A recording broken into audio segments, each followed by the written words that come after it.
Traffic জ্যামের সময়টা কাজে লাগাবেন কিভাবে?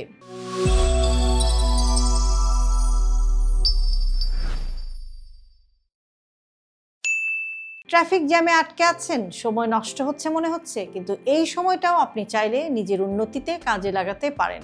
কি কি করতে পারেন?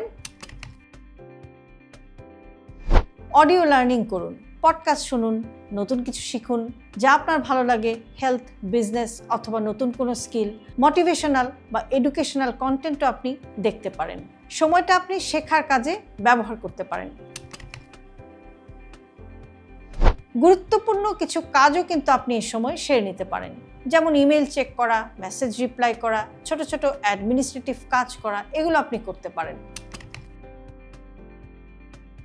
মেন্টাল রিসেট নিন, একটু ডিপ ব্রিদিং এক্সারসাইজ প্র্যাকটিস করুন এবং স্ট্রেস কমানোর চেষ্টা করুন, কেননা দীর্ঘ সময় বসে থাকলে মানসিক চাপ বাড়ে। পড়াশোনা বা রিডিং, ইবুক বা আর্টিকেল আপনি পড়তে পারেন, এতে আপনার নতুন নলেজ বিল্ড হবে। প্ল্যান অ্যান্ড অর্গানাইজ করুন, দিনের কাজের একটা লিস্ট তৈরি করুন, পরের কাজের প্ল্যান করুন।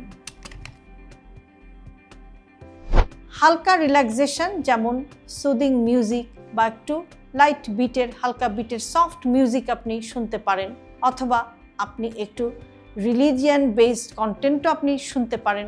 এগুলোতে আপনার কিন্তু মাইন্ডটা কম হবে বা আপনার মনটা শান্ত হবে এবং আপনি বেটার ফিল করবেন। আপনার শরীরকে সচল রাখুন, সম্ভব হলে পশ্চার পরিবর্তন করুন, নেক স্ট্রেচিং করুন। সহজ করে বললে, ট্রাফিক জ্যাম মানে শুধু সময় নষ্ট না, এটা হতে পারে মাইক্রো প্রোডাক্টিভিটি টাইম। আপনি ট্রাফিকে বসে কি করেন, এই আইডিয়াগুলো সেভ করুন, আর এই ধরনের লাইফস্টাইল বেসড ছোট ছোট কন্টেন্ট নিয়মিত পেতে আমাদের সাথেই থাকুন।